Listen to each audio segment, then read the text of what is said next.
F hub వారి పియాన్ ద ఫ్లీ గచ్చిబౌలిలో డిసెంబర్ 15న రాహుల్ సిప్లిగంచే Oscar range live concert. For booking contact. నమస్తే, వెల్కమ్ టు సుమన్ టీవీ. నేను మీ anchor Siri. December 5th Pushpa grand గా థియేటర్ లో రిలీజ్ అయిన విషయం మనందరికీ తెలిసిందే. పుష్ప సినిమా చూసేందుకు వచ్చిన రేవతి అనే మహిళ ప్రాణాలు కోల్పోవడంతో ఈ కేసు పైనే ఈ రోజు చిక్కడపల్లి పోలీస్ స్టేషన్ కి అల్లు అర్జున్ ని తరలించారు. అండ్ దానికి సంబంధించి లీగల్ పరంగా ఎలాంటి కాన్సిక్వెన్స్ ఉంటాయో ఇన్ డీటెయిల్ గా మనతో మాట్లాడడానికి హైకోర్టు అడ్వకేట్ రవీంద్రనాథ్ ఠాకూర్ గారు ఉన్నారు. వారిని అడిగి తెలుసుకుందాం. నమస్కారం సార్. నమస్తే అండి సిరి. సార్, ఈ రోజు మనందరికీ కూడా తెలుసు అల్లు అర్జున్ గారిని అరెస్ట్ చేశారు అని. లీగల్ పరంగా ఎలాంటి కాన్సిక్వెన్స్ అండ్ సెక్షన్స్ ఎలా ఉంటాయి సార్? దీన్ని ఏ రకంగా మనం చూడాల్సిన అవసరం ఉందంటే? పుష్ప 2 ద రూల్ అన్న సినిమాకి సంబంధించి అల్లు అర్జున్ గారిని జస్ట్ ఇప్పుడే అరెస్ట్ చేసినట్టుగా మనం విజువల్స్ అని చూస్తున్నాం. దీనికి సంబంధించి ఎఫ్ఐఆర్ కాపీ కూడా మనకు అంది. ఆ ఎఫ్ఐఆర్ కాపీలో ఈయన మీద సెక్షన్ 105 BNS 105 118/1 అలాగే రెడ్ విత్ 3/5 అని చెప్పి ఈయన మీద 2 సెక్షన్స్ నమోదు అయితే జరిగింది. ఈ BNS సెక్షన్స్, ఈ సెక్షన్స్ దేనికి సంబంధించిందంటే నేను వివరించే ప్రయత్నం చేస్తే చివరిలో చెప్తాను. ముఖ్యంగా ఈ సినిమా డిసెంబర్ 5th ఒక ప్రీమియర్ షో వేశారు. అది ఆర్టీసీ క్రాస్ రోడ్ దగ్గరలో ఉన్నటువంటి సంధ్యా థియేటర్లో. అంటే ఒకప్పుడు సంధ్యా థియేటర్ ఏరియా అంటే సినిమా థియేటర్స్కి ఒకప్పుడు అడ్డాగా ఉన్నటువంటి ఏరియా. ఈ సంధ్యా థియేటర్లో ప్రీమియర్ షో వేయడం, అది ఈవినింగ్ ఆ ప్రీమియర్ షోకి అటెండ్ అయిన సందర్భంలో కొన్ని వందల మంది రావడం, ఆడియన్స్ రావడం, రకరకాల మంది వచ్చారు.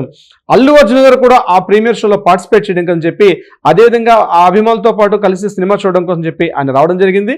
ఆ తొక్కిసలాట అక్కడ ఒకేసారి ఆ జనం ఎక్కువగా రావడం వల్ల తొక్కిసలాట జరిగింది. ఆ తొక్కిసలాటలో రేవతి అన్నటువంటి ఒక అమ్మాయి చనిపోవడం జరిగింది. తన భర్త 2 పిల్లలతో కలిసి ఆ అమ్మాయి సినిమా చూడడానికి రావడం, అక్కడ జరిగిన తొక్కిసలాటలో అన్ఎక్స్పెక్టెడ్గా ఒకేసారి వేల మంది వచ్చి ఆ గుంపులో తొక్కిసలాటలో ఆమె చనిపోవడం జరిగింది. అదేవిధంగా ఆమె యొక్క కొడుకు కూడా ఇప్పుడు స్పృహలో లేని పరిస్థితి. అతను కూడా ఈరోజు అబ్బాయి, చిన్న అబ్బాయి కూడా ఇంకా స్పృహలోకి రాలేదు, ఇంకా ప్రాణాపాయ స్థితిలో కొట్టుమిట్టాడుతున్నాడు. దీనికి సంబంధించి ఇమీడియట్ గా చిక్కడపల్లి పోలీస్ స్టేషన్ పరిధిలో ఇక్కడ ఎఫ్ఐఆర్ నమోదైంది. దీనికి సంబంధించి సంధ్య థియేటర్ యొక్క యాజమాన్య మేనేజర్ గారిని కూడా అరెస్ట్ చేయడం జరిగింది. ఇప్పటివరకు ఒక అరెస్ట్ జరిగింది. దాంతోపాటు మరొక 6 మీద కూడా కేసు నమోదు చేశారు. అందులో భాగంగానే సినిమా హీరో అల్లు అర్జున్ గారిని కూడా ఈ రోజు ఆయనకి అతను ఇంటికి వెళ్ళారు. ఈ రోజు ఇంటికి వెళ్ళి ఆయన కూడా తీసుకుని మరలా పోలీస్ స్టేషన్లో ఆయన మీద కూడా ఇంటరాగేషన్ జరుగుతుంది దీనికి సంబంధించి. అయితే ఇది యాక్చువల్గా జరిగిన సంఘటన.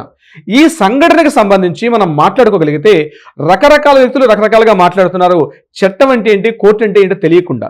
నేనేం చెప్తానంటే, కొంతమంది ఏమంటారంటే ఆ తొక్కేసలాటకి అటు థియేటర్ ప్రీమియర్ షోకి ఎందుకు రావడం, అసలు రావాల్సిన అవసరం ఏమొచ్చింది, ఈ రోజు కాకపోతే 4 రోజుల తర్వాత చూసుకోవచ్చు కదా, అంత అర్జెన్సీ ఇప్పటికిప్పుడు ఉన్న ఫలంగా ఎందుకు రావాల్సి వచ్చింది?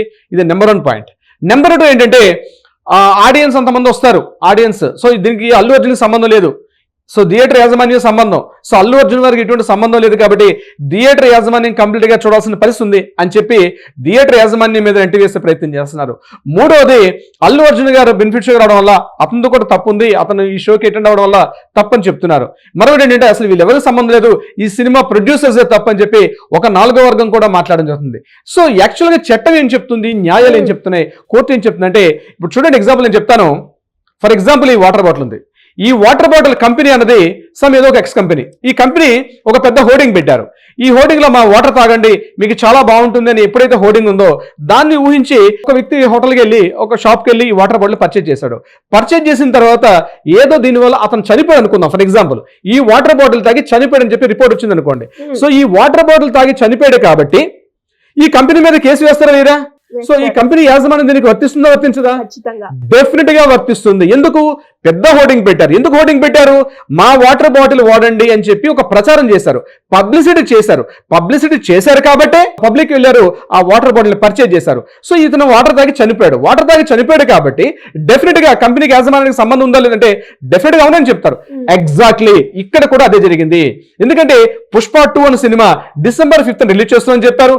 ప్రీమియర్ షో అన్నారు, బెనిఫిట్ షో అన్నారు. అట్ ద సేమ్ టైం వాళ్ళు కూడా అక్కడ అనుమతులు తీసుకున్నారు, లోకల్ పోలీస్ స్టేషన్ అనుమతులు తీసుకున్నారు. అదేవిధంగా ఆ లోకల్ పోలీస్ స్టేషన్ అనుమతులు తీసుకోవడం, సంజయ్ థియేటర్ వాళ్ళు కూడా తీసుకోవడం, ఇదంతా కూడా జరిగింది. సో అనుమతులు తీసుకున్నారు. అనుమతులు తీసుకున్నా సరే ఇక్కడ ఉన్నటువంటి ఒక్కసారి తొక్కిసలాటలో ఈ స్త్రీ చనిపోయింది. సో ఈ స్త్రీకి ఎవరైతే పుష్ప 2 యాజమాన్యం కావచ్చు అందులో నటించినటువంటి అల్లు అర్జున్కి సంబంధం లేదంటే డెఫినెట్ గా ఉంటుంది. పుష్ప 2 సినిమా హీరో అంటే అల్లు అర్జున్ కోసం డెఫినెట్ గా ఉంటుంది. ఎందుకు?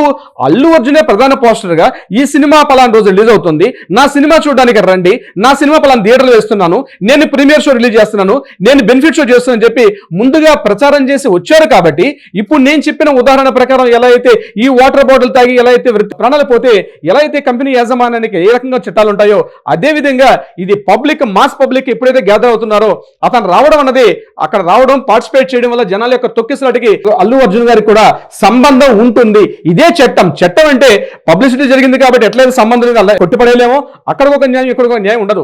ఎందుకంటే పబ్లిసిటీ అన్నది ఇట్స్ ఒక ప్రచారం. ప్రచారం అంటే ఏంటి? నా ప్రొడక్ట్ని మీరు చూడండి, నా ప్రొడక్ట్ ఈ రకంగా ఉంటుంది, ఎంత అద్భుతంగా ఉంటుందని సోషల్ మీడియాలో కావచ్చు, పేపర్లో కావచ్చు, టీవీలో కావచ్చు ఎప్పుడైతే ప్రచారం కల్పించి ఫలానా రోజు నాడు రిలీజ్ అని ఎప్పుడైతే చెప్తున్నామో దీనికి సంబంధించి అక్కడ ఉన్నటువంటి ఎవరైతే మెయిన్ ఉన్నటువంటి ప్రొడ్యూసర్స్ మీద కావచ్చు, అదేవిధంగా సంధ్య థియేటర్ యాజమాన్యం మీద కావచ్చు, అదేవిధంగా ఎవరైతే డిస్ట్రిబ్యూటర్స్ ఉన్నారో వాళ్ళ మీద కావచ్చు, వీళ్ళందరి మీద కూడా కేసు నమోదవుతుంది. ఇది చట్టం. చాలా మంది తెలియక మాట్లాడుతున్నారు. అల్లు అర్జున్ గారు కాబట్టి ఆయనకి చట్టం చుట్టం అంటే కుదరదు. అక్కడ డెఫినెట్గా దీని కాన్సిక్వెన్స్ అని ఫేస్ చేయాల్సిన పరిస్థితి వస్తుంది. దీనికి సంబంధించి వీళ్ళు క్వాష్ పిటిషన్ కూడా వేశారు హైకోర్టులో. అంటే ఈ కేసును కొట్టేయమని చెప్పి చేయడం జరిగింది. అది ఇంకా హైకోర్టులో అది హీరింగ్లో ఉంది, ఇంకా రిజల్ట్ రాలేదు. దీనికి సంబంధించి ఈరోజు న్యాయ వ్యవస్థని, చట్టాలకి, పోలీసుల్ని నేనైతే హ్యాట్స్ ఆఫ్ చెప్తున్నాను. ఇక్కడ అభిమానుల కోపం రావచ్చు బహుశా నేను చెప్పిన విషయాలు, కానీ చట్టం చట్టమే, న్యాయం న్యాయమే. ఎందుకంటే ఒక పెద్దవాడికి ఒక రకంగా, చిన్నవాళ్ళకి ఒక రకంగా ఉండదు. ఎందుకంటే అల్లు అర్జున్ గారు వచ్చేటప్పుడు ఇటువంటి జరుగుతాయని తెలుసు. ఇన్ని వేల కోట్ల రూపాయలు వస్తుందని, 2000 కోట్ల రూపాయలని, 1500 కోట్ల ఏసం వాళ్ళ ప్రచారాలు అంటే ఇట్స్ ఎ వ్యాపారం, ఇట్స్ ప్యూర్లీ బిజినెస్. సో బిజినెస్లో ఎట్లయితే ఎస్టిమేషన్స్ వేసుకుంటారో ఇన్ని 2000 కోట్ల మంది 2000 కోట్ల రూపాయల కలెక్షన్ అని చెప్పి వాళ్ళు ముందే చెప్పడం కూడా జరిగింది. సో దీనికి సంబంధించి ఇంత రకాల ప్రచార ఆర్భాటాలు చేస్తున్నప్పుడు ఈ చిన్న చిన్న మైల్డ్ పాయింట్స్ కూడా పట్టించుకోవాల్సిన అవసరం అక్కడ ప్రొడ్యూసర్స్ కావచ్చు వీళ్ళందరి మీద చేతుల్లో కూడా ఉంటుంది. అవన్నీ పట్టించుకోకుండా, ముందు జాగ్రత్తలు తీసుకోకుండా, అటువంటి తీసుకోకుండా వెళ్ళినప్పుడు నిర్దాక్షిణ్యంగా ఒక అమ్మాయి ప్రాణం పోయింది. ఆవిడ పేదింటి పిల్లన, మధ్యతరగతి వ్యక్తి, గొప్పింటి పిల్లన కాదు, ప్రాణం ఎవరిదైనా ప్రాణమే. చట్టం చెప్పే నీ మీద కొద్ది రోజులు లేట్ అయినప్పుడు కూడా డెఫినెట్గా ఈ మృతురాలు ఎవరైతే చనిపోయిందో, రేవతి అమ్మాయి చనిపోయిందో, ఈమెకి సంబంధించి సరైన చట్టం ఖచ్చితంగా ఒక నిర్ణయం దొరుకుతుంది. ఆ రకంగా ఆవిడ కూడా న్యాయం వచ్చి తీర్పు కూడా అవకాశం కూడా ఉంటుంది. అయితే దీనికి సంబంధించి మరొక కీలకమైన విషయం చెప్తాను. ఇక్కడ ఈ సంధ్య థియేటర్ యాజమాన్యం ఉన్నటువంటి ఎవరైతే ఉన్నారో ఇది కూడా మైత్రి మూవీ మేకర్స్ వాళ్ళకి సంబంధించిన థియేటర్. ఇది అంటే ఈ సినిమాకి ప్రొడ్యూసర్స్ ఎవరైతే ఉన్నారో మైత్రి మూవీ మేకర్స్ వాళ్ళ థియేటర్ కూడా ఉంది. కాబట్టి ఇది ఖచ్చితంగా అటు ప్రొడ్యూసర్స్ అంటే మైత్రి మూవీ మేకర్స్ కావచ్చు, అల్లు అర్జున్ గారు కావచ్చు, అట్ ద సేమ్ టైం సంధ్య థియేటర్లో పనిచేసిన యాజమాన్యం కూడా. ఎందుకంటే అల్లు అర్జున్ అనే ఒక పబ్లిక్ ఫిగర్, అంత పెద్ద ఒక పబ్లిక్ ఫిగర్ వస్తున్నప్పుడు తీసుకోవాల్సిన జాగ్రత్తలు కూడా ఖచ్చితంగా థియేటర్ యాజమాన్యం చేతుల్లో కూడా ఉంటాయి. ఎందుకంటే ఒక పెద్ద బహిరంగ సభ జరుగుతుంది, ఒక పెద్ద ప్రీమియర్ షో జరుగుతుందంటే ఖచ్చితంగా పెద్దవాళ్ళు వస్తారు వచ్చేటప్పుడు. సో దీనికి సంబంధించి అటు ప్రొడ్యూసర్స్ మైత్రి మూవీ మేకర్స్ మీద కావచ్చు, అల్లు అర్జున్ మీద గారు కావచ్చు, వీళ్ళందరి మీద కూడా ఈ యొక్క కేసుని ఫైల్ అవుతుంది. వాళ్ళ మీద కూడా దీనికి సంబంధించిన లీగల్ కాన్సిక్వెన్సెస్ ఫేస్ చేయాల్సి వస్తుంది. అయితే ఇక్కడ ఎప్పుడైతే సంఘటన జరిగిన 2 days స్పందించి అల్లు అర్జున్ గారు 25 lakhs రూపీస్ ఒక కాంపెన్సేషన్ ఇవ్వడం జరిగింది, నష్టపరిహారం. అంటే నష్టపరిహారం ఇచ్చాం కాబట్టి సరిపోతుంది అంటే, నష్టపరిహారం అనేది తన యొక్క విజ్ఞతకి లోబడి ఉంటుంది తప్పించి చట్టానికి సంబంధించి నేను కాంపెన్సేషన్ ఇచ్చాను కాబట్టి ఇక్కడ నేను న్యాయం నుంచి తప్పించుకుంటాను, చట్టం నుంచి తప్పించుకుంటానంటే కుదరని పని. డెఫినెట్గా ఈ యొక్క సంఘటన సంబంధించి అల్లు అర్జున్ గారికి న్యాయపరంగా ఈ సెక్షన్స్ మీద అయితే ఖచ్చితంగా ఉండే అవకాశం ఉంటుంది. ఖచ్చితంగా చట్టం ముందు ఎవరైనా సమానమే, చట్టం ఎవరికి చుట్టం కాదు. పుష్పది రూల్ అంటే సినిమాలో రూల్ అవుతుందేమో కానీ ఇక్కడ సొసైటీలో మాత్రం ఆయన రూల్ అయితే వర్తించదు. Siri garu, thank you sir, thank you so much. Thank you so much Siri గారు.